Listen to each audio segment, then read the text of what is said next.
He's an amazing person and always ready to help. Can you please unmute for 5 seconds and give him a round of applause and welcome Dr. Aman Bhonsle.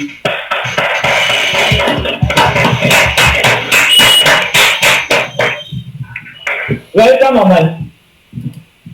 Thank you for that wonderful introduction. Here I am, guys, with the devil's ears poked up like a pixie to listen to all your questions about life, about transactional analysis, about anything that pisses you off, confuses you, sort of derails you, anything at all. So, as he said, you guys are constantly redefining the boundaries of what is discussed. So, we're here to discuss whatever you want to discuss, and I'll do my best. My honest attempt will be to answer as many questions as I'm qualified to answer or capable of answering. So, yeah, here I am, Umang, and yeah, that was a wonderful introduction, man. It was an out of body experience for me to sort of just hear myself being spoken of in such terms. So, yeah.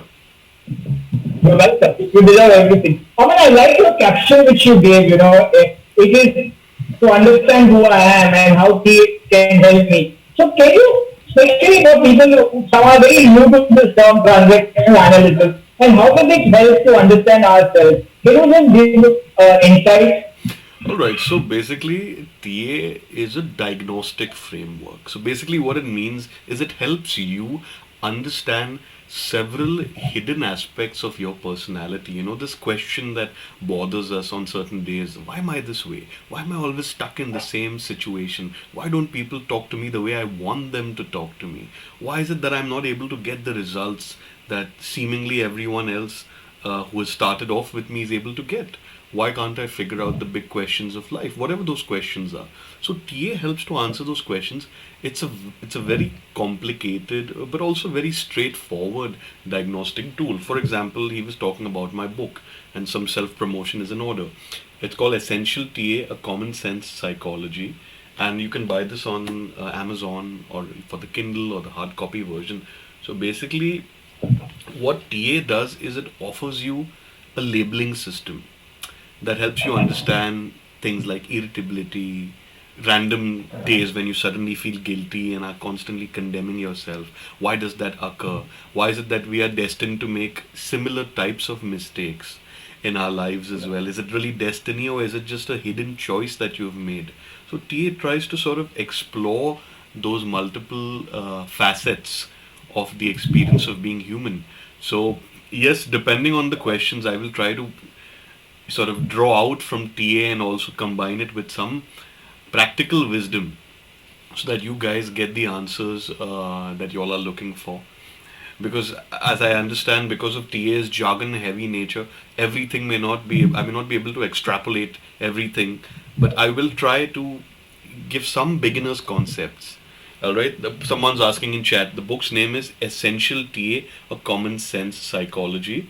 You can just look for my name on Google, and you should be able to get it. So yeah, let's. Anything else, Umang, that you'd like me to sort of explain on? So I can give them a small introduction of what TA really is. Would you like me to Sure, do sure. that? Yeah. Okay, so Give me TA. an example, yeah. Okay, in a sense, TA is designed as a social psychology. So, Eric Berne, who was the creator of TA, was very interested in how human beings behave when they're around other people. Because, you know, at that time in the world of psychology, psychoanalysis, which was created by Sigmund Freud, was the prevalent method of analysis. And what used to irritate a lot of Freud's contemporaries were his usage of terms and labels and concepts that the common man don't understand. So what used to happen was psychology back then was in its nascent stages, psychology and even psychiatry. So a lot of the diagnosis that was offered, you know, this tendency to sort of scratch the academic curiosity of the psychiatrist was far more than to actually solve the problem of the patient or the client.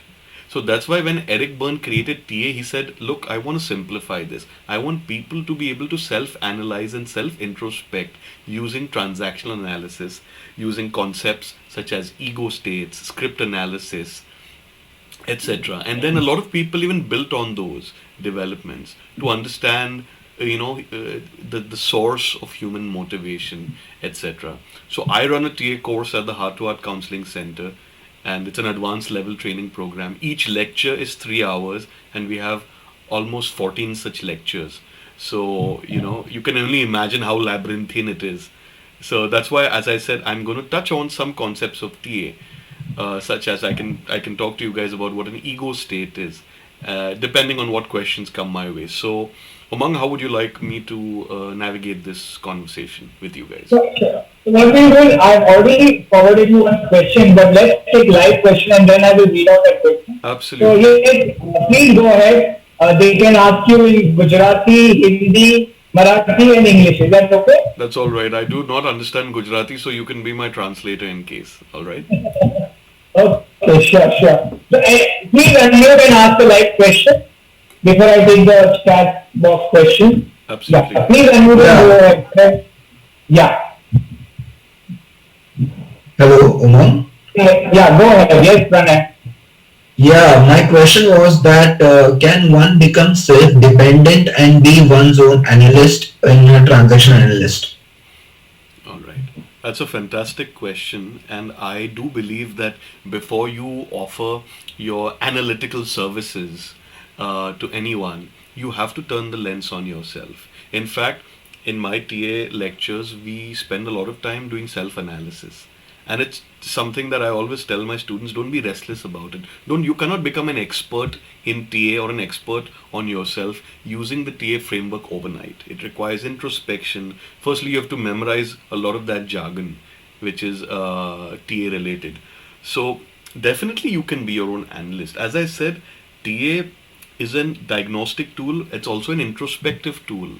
You have to understand your patterns. Let me give you an example, just to simplify. So in TA, one of the founding concepts in TA is something known as ego states. Now imagine your entire personality comprising of three folders. All right, the way you have folders in your computers, you have my documents, you have my pictures, you have my downloads, isn't it? And each folder houses a certain type of information. One has your photos, one has your downloads, and one has miscellaneous documents, if you organize it that way. So TA believes that the human personality, anyone's personality, doesn't matter where you come from, how much money you make, or how nice you are to your parents, or whether you go to the mandir once a week, or your sexual orientation, doesn't matter. All human beings have these three folders. That's what TA believes. You have something known as the parent folder. I'm calling it folder to simplify it, okay? That's not actually what's written in the book. It's called an ego state, but I'm calling it folder. So you have the parent ego state, the adult ego state, and the child ego state. Now, since TA's roots were born in the whole through the studies of neuroscience, what was basically arrived upon through the work of Dr. Wilder Penfield was that the human brain, right, has different regions. And if you stimulate those regions using an electric probe, different parts of the brain can throw up different memories, different emotions, different reactions. Right? They say more is known about the surface of Mars than is known about the human brain and how it really functions. So, the PAC model, correct, in chat, Ria has spoken about the parent, adult, and child. Let me explain this to you. Okay. For example, the parent ego state or the parent folder consists of all the instructions that you have received while you were growing up. What are these instructions? Basically, what the elders have told you. Always respect your elders. Always say thank you first before, saying anything else. Always keep your mouth shut when you don't know what you're talking about. Always be grateful to be a part of this family. You don't deserve it because you did so poorly in your maths paper. You must always show your allegiance to this family because you are nothing without it. So these are basically voices of older authority figures. It could be your teacher, your uncle, your aunt, your parent, your grandparent, your older cousin, your neighbors. Whoever is older to you and represents an authority figure in your life is basically giving you certain standing instructions on how to think, how to feel, and how to behave. So that's what we refer to as the parent ego state. This internal voice that all of us have that gives us instructions, that tells us how to live a good life, how to live a moral life, how to live a decent life, how to be productive, how to be aligned, how to be culturally appropriate, how to be true to your religion, true to your gender, true to whatever it is being discussed. So the parent ego state is an instructional voice. right? Like sometime I remember this happened in my college, right? So a couple of books fell down and this guy's foot touched it, and this other guy came running saying, "Arey, wo usko matha teko, wo book hai, kitab hai." Where do you think that came from? That's not an original idea born to him. He's learnt it obviously from some relative of his, that if you touch your foot to a book, apparently it's the greatest form of disrespect, because books contain wisdom and wisdom is sacred, etc. According to certain Hinduism. Have you ever seen this happen? You knock knees with someone and someone does this. But it's a very Hindu thing. You may not see it with our Catholic friends or our Muslim friends. It's been taught to them. So it's in their parent ego state folder. So a lot of things we do, a lot of things we say, whether we are angry or whether we are feeling extremely protective about someone, or whether we're feeling a lot of love, it's a lot of learned behavior. So what TA says is that learned behavior can either liberate you, but can also, in most often, it always traps you, because you do things almost like an automatic reflex without actually putting any thought into it. Now tell me, doing this, is it actually doing anything for the book or for your life? Not really, but you feel good after doing it and you can't explain why. So TA is all about eliminating automatic behavior by questioning the rationale and the source of where that behavior comes from. If it comes from a certain type of thinking, where does that thinking come from? Where was it born? So that's the parent ego state. The child ego state is all about spontaneous reactions. Like suddenly if your young kid comes to you and makes a dumb face at you, and you also do, you didn't put any thought into it. You just did it because it was fun, it was silly, right? So the child ego state is all about spontaneity, thinking and behaving without the burden of consequence. Sometimes people say, "Arey, check out ये कोई नया app आया है phone पे." You may go and try to introduce a new app to a parent, and they say, "मेरे को ये सब नहीं, WhatsApp, WhatsApp मेरे को नहीं समझ में आता, जाओ, I don't want." Have you ever encountered a senior who has the latest iPhone and has no apps on it, and barely only uses WhatsApp and maybe Facebook? And when you go and tell them, try this out, ये है, use this mode of your camera, मेरे को ये सब समझ में नहीं आता, जा. It's almost like a child responding, isn't it? And you wonder, this is a grown man, educated, the master's degree, a grandparent. He's just not able to even give 2 minutes to learn about an app, which is so silly and simple that even a 14-year-old is learning. Why are they suddenly acting out? Again, it's automatic behavior, but it comes from the child ego state, which is purely based in emotion, impulsiveness, reactivity. Then you have the last but not the least, the adult ego state, which is the ability to form original ideas based on evidence, based on creativity, based on experience. Right? As you grow older, you experience things, you integrate a lot of information about the nature of the world, about how society is, how families. So you see, through the PAC model, the parent, the adult, and the child, you can at least put a label on where your behavior comes from. Firstly, it's automatic behavior, that's why it requires analysis. So, if it is very instructional, it is your inner parent voice or parent ego state voice. Or if it's very emotional and it's just a reaction without much thought, you know it comes from the child ego state. And you know that if it's an original idea coming from great reason and thought, it's the adult ego state. So this is one of the most fundamental concepts of TA, that you're able to figure out where your behavior comes from. Now, this gets even more complicated. I have essentially tried to compress a 3.5 hour lecture into literally 12 minutes. So if you still don't understand, okay, this is as simple as it gets. And there are many videos. I have my own videos as well on YouTube.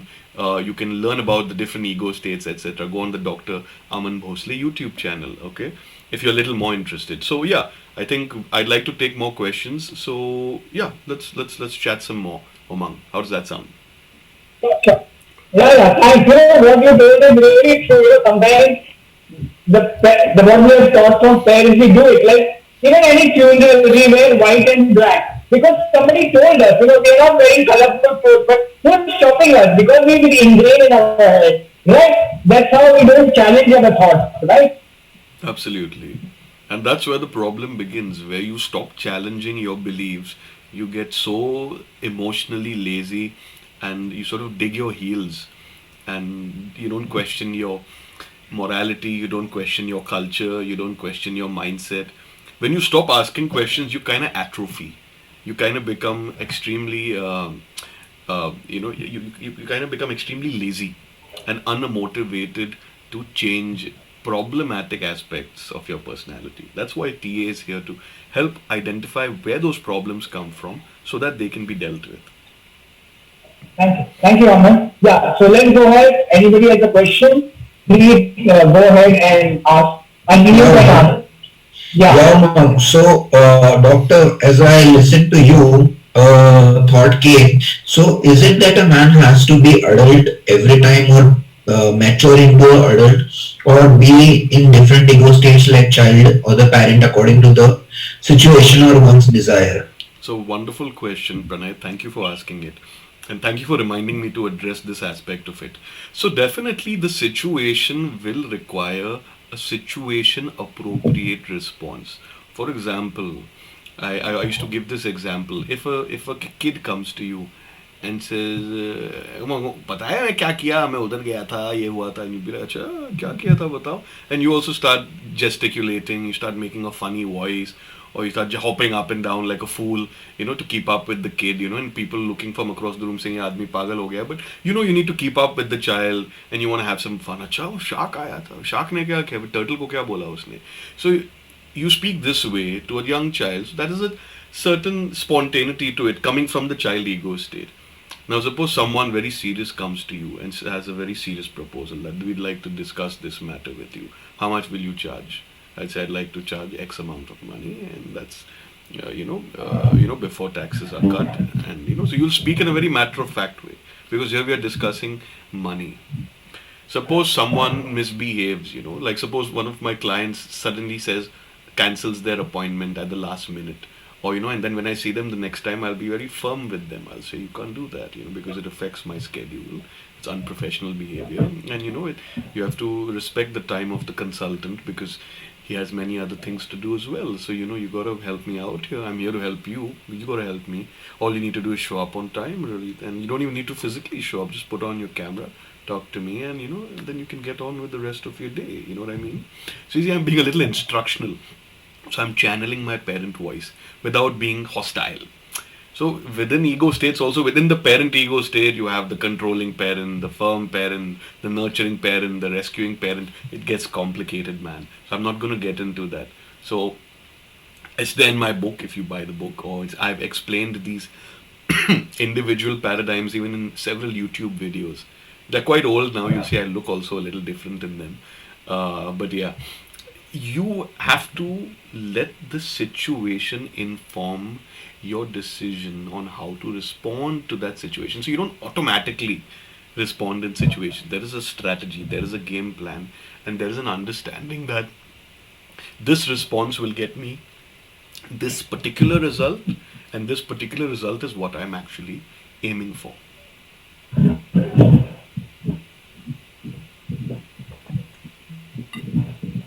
So yeah. Okay. Thank you, Aman. Does anybody have a next question? Please unmute and ask. There are some questions in the chat. Let me take.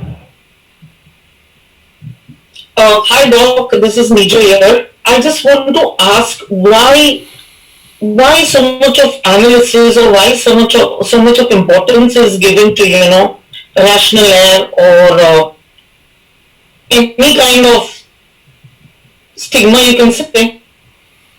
So you're asking me, why is analysis important? Yeah, I mean, why do people judge? Why this self-analysis is important, and how do we actually get ourselves into this analysis mode? Self-analysis, parental, social, any kind of analysis. Okay, Nijo. Why do we require this? Why do we require it? Okay, it's a lovely question, Nijo.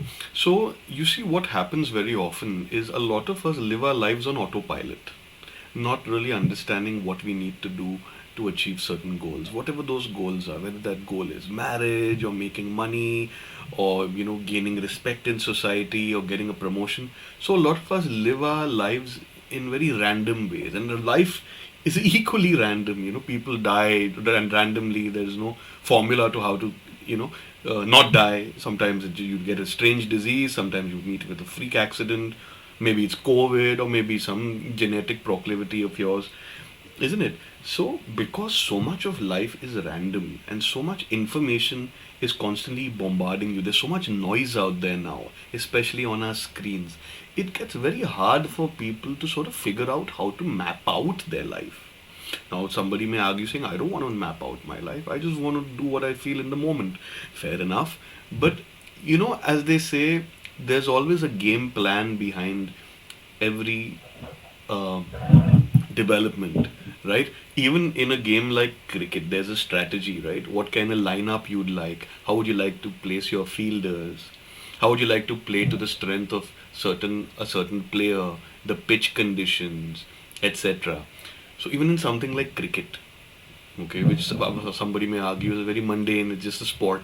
वहाँ भी इतने strategies हैं. So then in your life where you want success, you want love, you want recognition, you want to do right by your family, you want some kind of acceptance, you want some kind of, progress to show, right? You need to have something to show if you feel the need to show it.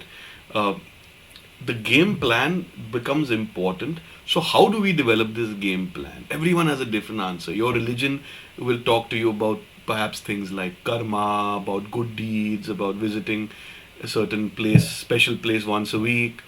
Your culture will tell you that, oh, it's all about loving your parents and taking care of, making sure your culture doesn't ever get threatened by outside forces. Everyone has a different answer on how you should go about your life or go about figuring out this question of what do I do with my time. So that's why analysis becomes important so that you can live a life of dignity and clarity. For me, these two things are extremely important. Happiness, love, these are wonderful things, but for me, dignity and clarity are extremely important. And I think for a lot of people, when they actually are able to really boil down the essence of what they've been doing in their life, they may realize that a lot of clarity was missing, a lot of things were knee jerk reactions, and a lot of dignity was missing. People didn't respect them, people didn't let them do what they want to do, be who they wanted to be, wear what they wanted to wear. Just look at how we're brought up, look at our school system, right? I don't know, a lot of you all may be around, I'm 35, 36 going to be soon. Some people, I remember the 90s, we used to get hit so badly if our nails were a little longer or if we forgot to write the date in our books. We used to get humiliated by teachers. So even the process of bringing up children is so violent and sometimes so tone deaf, trying to compete them against each other. It's like a dog race, almost setting children up. Look, your cousin did this and look what you did. Look, this teacher said this, look what that teacher said. And we are bred into this kind of almost siloed and almost almost the whip is cracked on us. You know what I mean? So what happens is a lot of people develop emotions and patterns and beliefs about their lives that actually stop them from getting where they could potentially go. That's why analysis is important. Okay, it's an introspection basically, isn't it? It's not so much about, oh, I'm the analyst, I'm going to judge you and tell you how to live a good life. No, it's about you opening yourself up to feedback and the analyst sort of being like a lubricant, so to speak, to sort of just slip you through, and get you to the other side, isn't it? So that's why analysis, I would say, is important. To sort of get you out of that frozen state and thaw you a little bit, so you can just be in your natural state at room temperature, hopefully. Not too hot, not too cold. Thank you for that insight. Thank you, Aman. Yeah, does anybody have a question? Please go ahead. Please unmute and ask. Please don't miss this opportunity. Otherwise, you're going to complete. Yeah, ma'am. Yeah, doctor, I had a question. The question was, I want to have a dialogue, very important dialogue to me and also to my mom. Yeah. A dialogue with my mother. I'm an agnostic, Yep. and I have become agnostic. Rather, I have learned to be an agnostic, and my mom is like deeply into Hinduism. Yep. So I want to have this dialogue about like, this is me and this is you, and we both can like be together happily, everything like normal. but I have to be this. I cannot come to like this mandir or do this ritual because it is meaningless for me now. So, can you can transaction analysts help to have this dialogue? See, as I said, transactional analysis is about understanding yourself better. There are a lot of people on this planet who are perfectly happy with the way they are. They have no need to understand themselves better. They have no need for analysis. For example, your mother may perhaps be finding a great deal of comfort and structure in her Hindu beliefs, isn't it? So, my suggestion to you would be just play along, treat it like a game. Go to that mandir rather than trying to sort of reason with her and have some kind of uh, intellectual religious debate with her. Understand that there are some things that give people. Like, personally, I'm an atheist as well, but some people I know believe in religion. I never get into that space. I don't want to. I don't want it to be the Arnab Goswami show. You know what I mean? With no disrespect to them. देखो, if someone is feeling happy, is feeling centered, is feeling rooted because of a certain belief, and I don't believe it or I think it's utter garbage, I don't have to go and make an advertisement of my beliefs. Okay, this is what I call like you don't have to become the Twitter mafia. You want to go online and prove that through my 160 characters on Twitter, I'm going to change your personality. Does it happen that way, Pranay? Realistically, are people's personalities going to change to suit your convenience and your belief systems?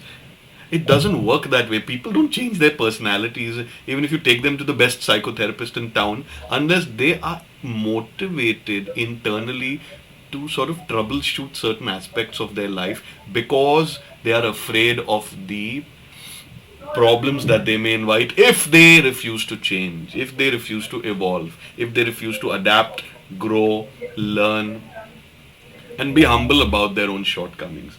So there has to be a little bit of fear and greed to motivate that change, unfortunately. And sometimes people just enjoy the process of change. They're brought up that way. They say, I just love changing. I love being in this constant jelly like state, where I can be whoever I need to be based on the situation. Right? So sometimes I'm asked this question, Doc, are you an introvert or an extrovert? And my answer to that is I'm a sandwich enthusiast. What is the meaning of that? There is no meaning because I don't like to identify myself with labels. There are some days I love to meet people, I love to be among them, and there's some days I'd rather sit in my Bart Simpson shorts, put my feet up, and watch something on Netflix. Binge something, yeah, and just enjoy the hell out of it. Watch Squid Game or something. You know what I mean? So I don't like to say that I'm an introvert or I'm an extrovert. I'm a sandwich enthusiast because that aspect of my life is fairly consistent. If there is something put between two pieces of bread, I will eat it and I will enjoy it. Everything else about me is I like to be in a fluid state. I don't like to be held ransom to an opinion I had several years ago because I've thought about different things since that time. I've read different things. I've traveled to different places. I've met various people. I've also had different stuff happen to me. So I may not subscribe to the same beliefs. So it's very, very important to let people either have their journey where they change or let them stay the same. And you just treat it like a game. Okay, Mummy enjoys the temple visits. I'm just going to go play along, be a good son, be like Shashi Kapoor in Diwar, be the ideal son, take her, have a nice time, watch her enjoy herself. It's like taking a child to Disneyland. You may not enjoy it as much. The child is enjoying it, so you play along. कि ठीक है भाई, बच्चे के लिए है. You have to do that very often in life. We have to, and it's not non-TA related. This is, as I said, just life related.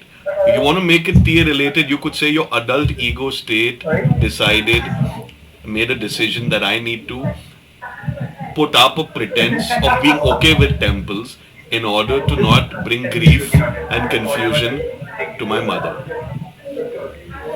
I think someone is unmuted and it's getting Yeah, I am muted. no problem. Okay. So yeah, that's my answer to you. I hope that satisfies you. Go play along यार. Go to मंदिर जाओ क्या अच्छा है वहाँ पे बाहर कोई फरसान की दुकान है कुछ खा पी के आ जाओ. Treat it like going to the grocery store. Don't imbue it with so much context. It's just a bunch of people doing a couple of things. Hang out for a while, come back home. Yeah. I mean, I love your idea. Instead of being intellectual, challenging, this is all blah blah blah. Just enjoy, you both have different thoughts and go along. Yeah, yeah, yeah. Like how we believe in Santa Claus once upon a time, right? Philip? Okay. So Kyle has a question. Please go ahead. Hi. Hi. Hello. Am I audible? Yes, Kyle. Yes, yes. We can hear you. Tell Yes. us. Okay. So continuing from the same question that when I asked, um, I I just wanted to understand one thing, that if you just play along, okay, which is what I initially did. What happens is it causes like a chain effect or a domino effect with them, in terms of the fact that they think that they can get away with anything or everything with you, Hmm. in terms of the fact that the moment you say one yes, Right. that means you're in my court. I can get you to say yes to anything and everything. I mean, there is no respect of saying, okay, you have different opinions, I have different opinions, but I am doing this so that you are happy. There's no acknowledgement of that, and I don't need one. But I mean, it's not an acknowledgement, external acknowledgement from the person. It's the behavioral acknowledgement of the fact. So basically, there is boundary gets crossed, Yeah. and there is infringement of the self that you want to be related to with respect to your own self. I don't know if this is make any sense to you. No, go ahead. Go ahead. I'm listening to you. Yeah. So bottom line, what I'm trying to say is, yes, we play along once. I mean, of course, it differs from person to person and mother to mother, father to father, parent to parent. But in a very specific case of mine, I have noticed that it's like once I've said a yes, it's like ungli pakda to pura haath pakadte ho, pura खींच के लेके जाते हैं types. Yes. And that's not just once. If it's happened once, they expect that it happens every single time next. Not even 9 out of 10, it has to be 10 out of 10 times. Yeah. So how do you respond to this? I understand you play along so that there is peace. But then, if you kind of avoid a difficult conversation to keep the peace, you start a war inside you. So So this is how do you deal with that? it's a lovely question. Firstly, I really like this question. I love such questions because there are no straight answers to be given. What you are saying is basically, if I play along, then I may be taken advantage of. So then you have to draw battle lines as to how much is too much. See, all of us individually define how much is too much. So a lot of times when you need to stand up for yourself, you can do it without appearing contentious. You can do it through the art of confusion. Or like sometimes if I don't want to appear rude, I will say, you know what, let me consider this and I'll get back to you when I'm ready. And I won't get back to the person. And if they say, oh, why didn't you get? I say I wasn't ready. Because I was clear with you that I'll get back to you when I'm ready. I didn't say I'll get back to you. So sometimes you have to use the power of rhetoric to escape potentially stifling situations. Sometimes you have to use practical wisdom, like the previous example. And there is no way to stop another human being from trying to manipulate you. Given the opportunity, every human being on this planet will try to extract from you what it is they believe they are capable of extracting from you. Because even in transactional analysis, the word is transactional. There's a constant give and take. All human relationships are reciprocal, okay?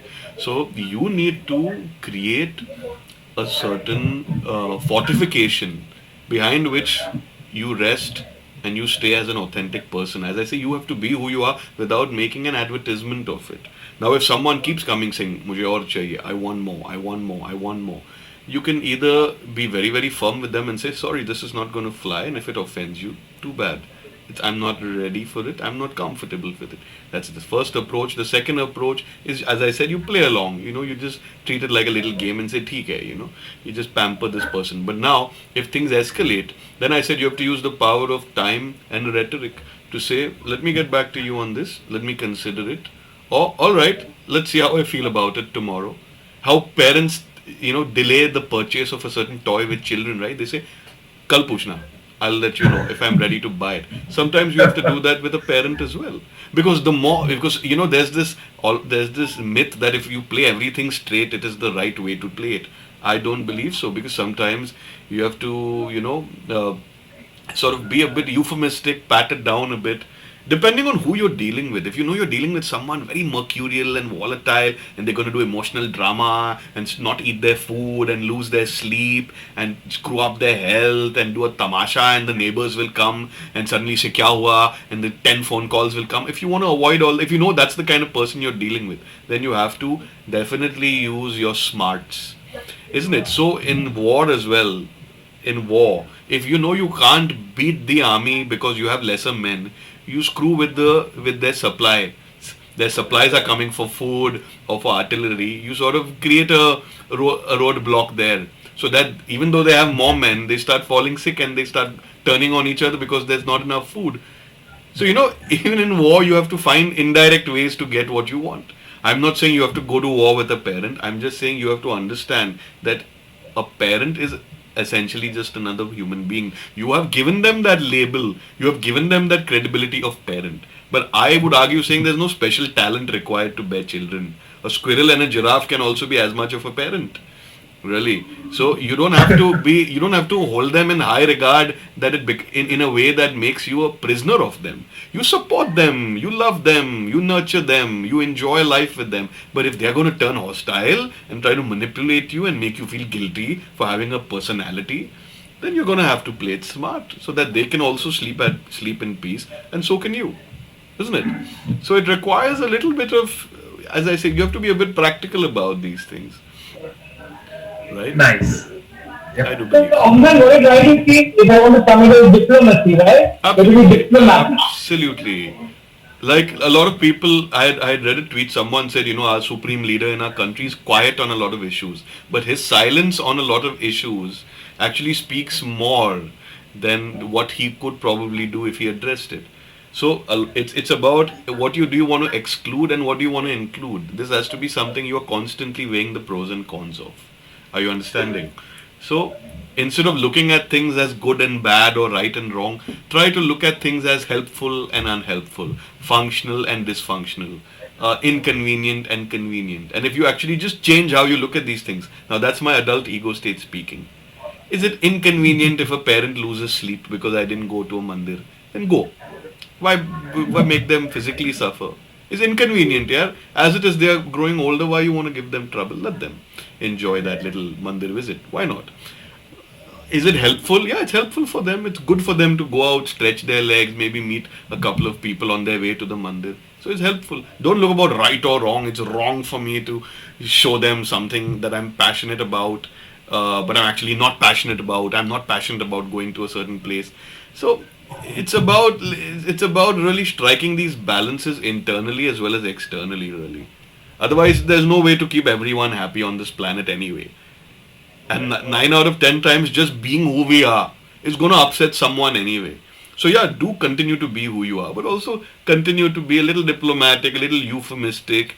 It's not always important to express everything that's on your mind. I always tell people sometimes, just be quiet. Just smile and nod politely, and you'll be shocked at how many situations that can get you through. Thank you, thank you. That's a very smart thing, instead of fighting, creating things, yeah, I really can resonate what you're saying. So, Aman, we are going to digress this little bit because, again, there are 18% of the people are from the queer community. Sure. And what I am seeing is a big challenge right now is getting addicted to context, getting addicted to social media, getting addicted to validation and, compliments, and comparison. And this is really creating a nuisance, This is a big, big problem. Can TA help on this, or what is your perception on this? So in TA, we have a concept called as the hungers of TA. So basically, all human beings have several psychological hungers. So one of those hungers is called recognition hunger, that all human beings innately have a desire to be recognized and acknowledged. We have another hunger known as incident hunger, that we all have a great hankering for dramatic stuff, for stuff. Arey, pata, I'll check this, share this, like this, subscribe here, all that kind of stuff basically. So when it is also said in TA that we are as individuals responsible for addressing all our hungers adequately. So whether it's your recognition hunger or whether it's your incident hunger, then there's also something known as contact hunger, that we have innate need to have physical contact with other human beings, and that a lot of people. That's why a lot of people who are very lonely, they buy pets, because it addresses their contact hunger. So TA has answers, yes, but without getting into that, let me offer a practical thought here. See, your need for approval and attention is a universal one. Again, in TA, we have a concept known as strokes, that every human being on this planet requires not just physical strokes but also psychological strokes, in that they require someone to pay them attention from time to time, to give them some love, some support, some acknowledgement. It's like when you go in, suppose you're in your lift lobby and you see your neighbor, kaise hain? And they'll put their hand up and they'll say, sab theek. It's a part of a well rehearsed social behavior and a well rehearsed ritual, so to speak, to say, all well, sab theek. Okay? Actually, sab may not be theek. Maybe his entire week may be quite a shit show, but he's not going to tell you that near the lift lobby. You're not his therapist, and he may not be wanting to engage in that kind of interaction with you. So we have to make all kinds of decisions dynamically in our life, and yes, this need to be looked at on social media is a universal need. Now, because what's happening is, again, Omicron, we all want to be clued in, we are stuck at home. So we do enjoy when people like our photos, or give us a compliment, or acknowledge us, because we are designed primarily as social beings, which is why TA is also so interested in understanding psychology from a social lens. How do humans behave when they're around other humans? Not how do we study this subject in isolation. No, it's all about social behavior. Okay? And that's why I would say that, well, how much information of yourself you put on social media is a very personal decision you must make. Do you feel some kind of obligation to constantly put content out? And let me be honest, I've also been through that phase, when Facebook was new and Instagram was new. I post really aggressively and really mundane shit, that if you look at now, you'll be like, ye dalne ki zarurat thi kya? I am ill right now. Dalne ki zarurat hai kya? Huh? What's going to happen? Get accomplished. People posting their vaccination certificates online. It's a way of just getting a certain amount of eyeballs. I don't condemn it, but we all have to make these personal assessments. How much of my life needs to be out there? How much of my life do I want to hold back and keep really private? Something beautiful may have happened, but I don't want to share it with the world. Or something mundane may have happened and I want everyone to know about it. Alright? So, really, social media is definitely a vortex, because it's a shortcut to acknowledgement, to attention, which TA believes every human being needs. But I encourage people to not just use social media as a tool to make friends and sustain relationships, but in some situations, if you can actually meet someone face to face, or find a midway option like what we are doing here. You guys can actually see my face. You can see my beanbag in the background. You can see my weird chair with the devil's ears. You can see how I'm looking, how I'm moving my arms, how I keep touching my mooch, which is something I do. All right. You can actually get a sort of extraction of a very real interaction in the convenience of your house. So technology has caught up. It's time your imagination also catches up. Don't let anything turn you into a tool. Because what happens is, the more you engage with platforms like Insta or YouTube, right, that algorithm is picking up on your preferences and trying to constantly sell you stuff. So ultimately you are turned into a consumer. So then, do you want to be a consumer, or do you want to be many other things? You can be a consumer and you can be different things. You're a professional, you're a friend, you're a spouse, you're a thinker, you're many things.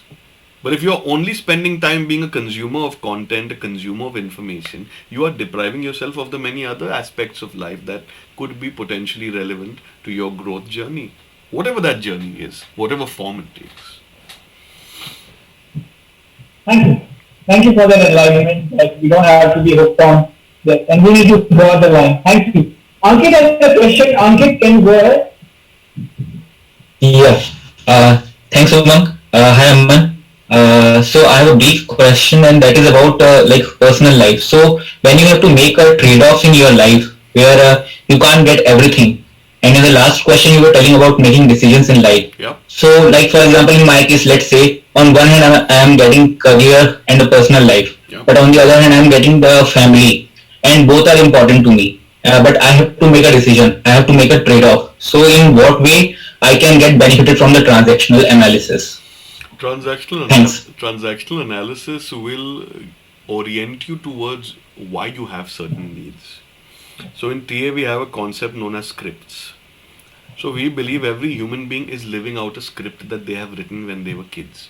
For example, as a child, if you were rejected a lot for your looks or for your poor academic performance or for being naughty or for being the wrong gender that your parents didn't want, your script basically is sort of gets created as a child that I will never receive love and acknowledgement from significant people. So now what happens is even as you grow up, your relationship needs orient you towards wanting relationship above everything else, maybe above career, maybe above even respect. So such people may set themselves up to be in very abusive relationships where the partner may manipulate them. It's a possibility. And why have they set themselves up for such manipulation and cruelty? Because they are constantly trying to fight that script that I'm reject worthy and this is the best I can get. I will never be loved and I should settle with this. I will never be acknowledged and I should be grateful that someone is actually even agreeing to share a life with me. So you see, in TA we believe that a lot of people are spend their entire lives being prisoners of their scripts. So then it's a very labyrinthine chapter. There's script processes and types of script, whether you have a winners or losers script or a banal script, etc. So TA can help you understand why certain decisions are more important to you or what is motivating those decisions. Now let's move to a practical aspect of it. A simple pro and con list or a SWOT analysis, and you can Google what these things are, can simply help you outline which side the decision is tilting in favor of, right? So if there is a trade-off between career and family, what aspect of it are you willing to maybe make certain allowances on, right? If succeeding in your career means you need to be away from family for a while, because you've gotten an opportunity to study or work abroad, then do you want to take that? Do you want that exposure? And through that exposure, will you be able to serve your family better? Or do you want to stay back and serve your family and you're not interested in what's out there? You feel, I'm happy with what my family has given me, everything, I live and die by the tribe, which is fine. I don't want to go and see what's out there. So it really is a personal decision. As I said, it's not wrong or right. It's what is convenient or inconvenient to you. What is practical or impractical for you. Right? You have to make these decisions. Dynamic. Thank you, Aman. Yeah, does anybody have a question? Please go ahead. Please unmute.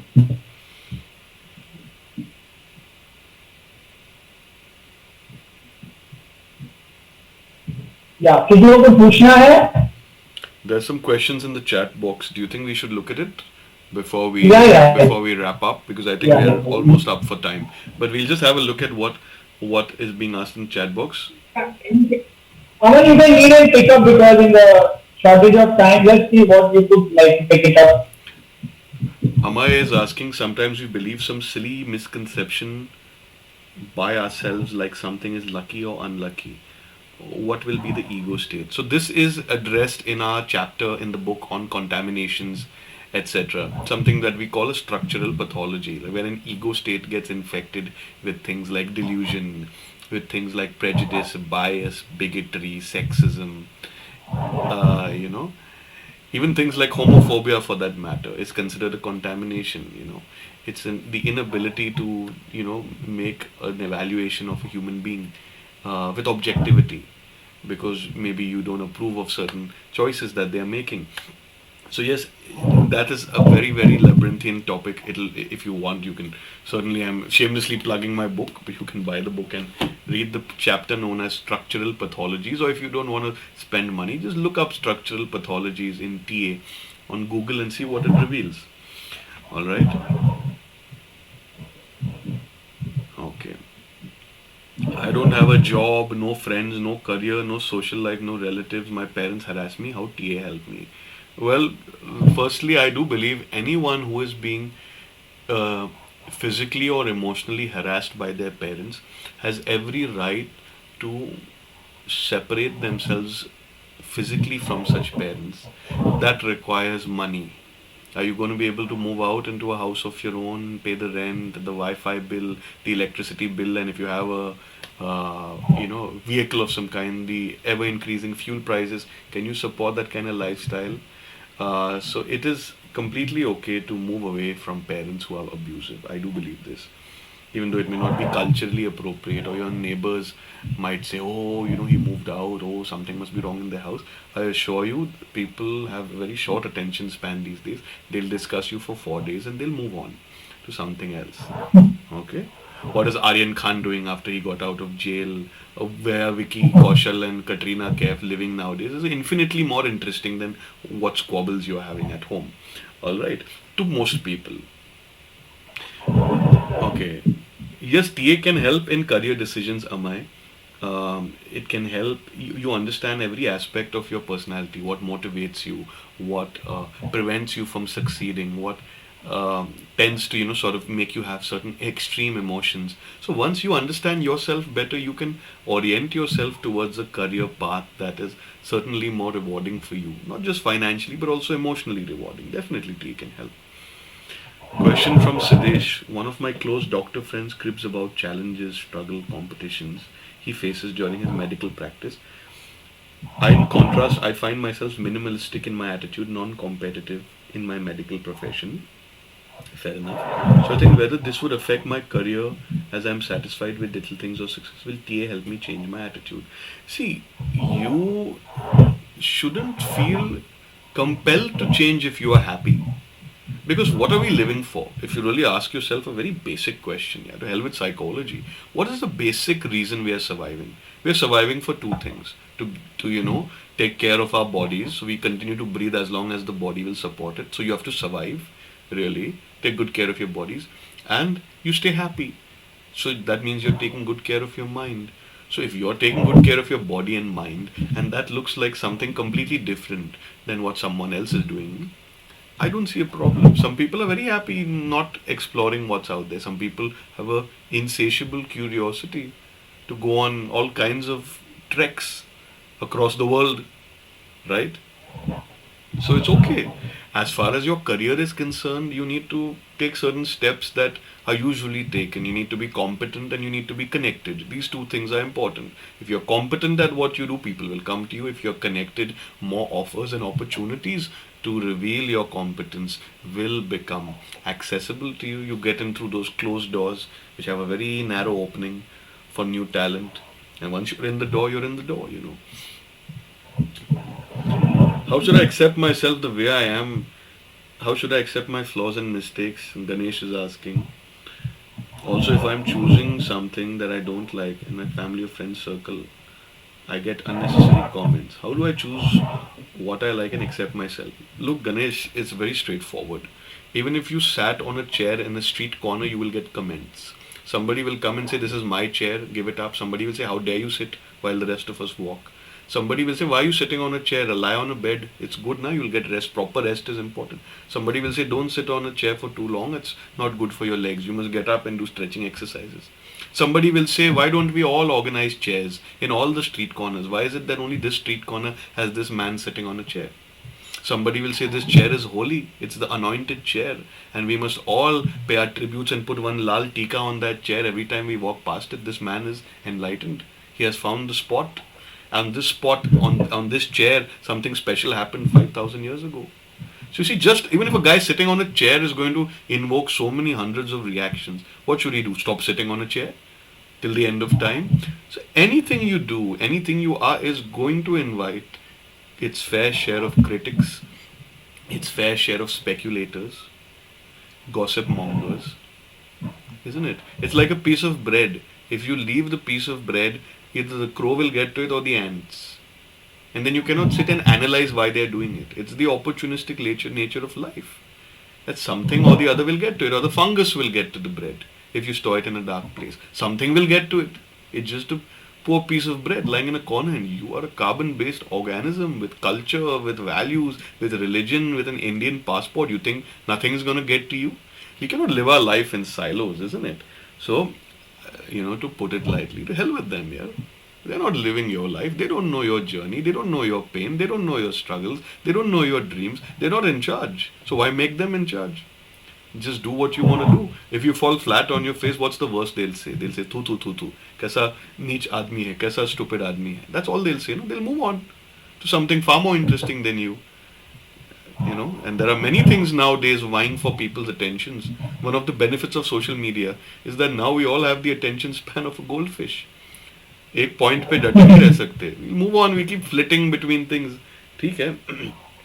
Accepting yourself means that you have to be at peace with who you are, including the mistakes, the flaws, and the short-sightedness. That is, I would say, a trademark of all species on this planet, not just human beings. Okay. Raj says, I'm single. How to come out of the addiction of dating apps? I have lost faith in myself. I would settle down with a single person. I feel I may land up with multiple partners. You need to show up for therapy. This is a question that cannot be answered in just a talk, a 1 hour talk. We need to understand why you are addicted, why you have lost faith in yourself. It's not just I have lost faith in myself. All right, it's a problem. It's of concern. But we need to go back to your childhood. Do you have a history of losing faith in yourself? Has something only recently happened due to which you have lost faith in yourself? Has someone been a catalyst to you losing faith in yourself? Have you screwed something up so badly that you have lost faith in yourself because of that? Have the circumstances of COVID made you lose faith in yourself? Are you having a health problem that has made you lose faith in yourself? How will I know why you have lost faith in yourself unless you come for therapy to me or to anyone else of your choosing? Why just to me? You can go to anyone you want. So that's what I as therapists, we are, we say we are part-time social workers and full-time private detectives. I have to draw out information in a very efficient, non-intrusive way so that I can help you get out of your problem without it stretching and unnecessarily causing pain to you. How long is my TA course? It's a 1.5 month course. You can choose to, in fact, I'm going to just share some details down here. Look at that. How quick was that? तैयार रखा था मैंने. So you guys can find me on LinkedIn, Insta, YouTube, Facebook. Have a look at your chat box. Your chat box has all my details, my business website, personal website. WhatsApp is there as well in case you want to take an appointment with me. You require therapy. Most welcome to. I have all kinds of clients. I have clients sitting in India, sitting abroad. So yeah. And if you want to leave a review for me on Google, you enjoyed this talk, you can write, "Oh, we had a great time with Dr. Aman. So nice. So fun," whatever. All right, it's up to you. Be a little more like Umang. Be liberal with your compliments. Okay. All right. So. You can be in a public relationship, PR, Aman.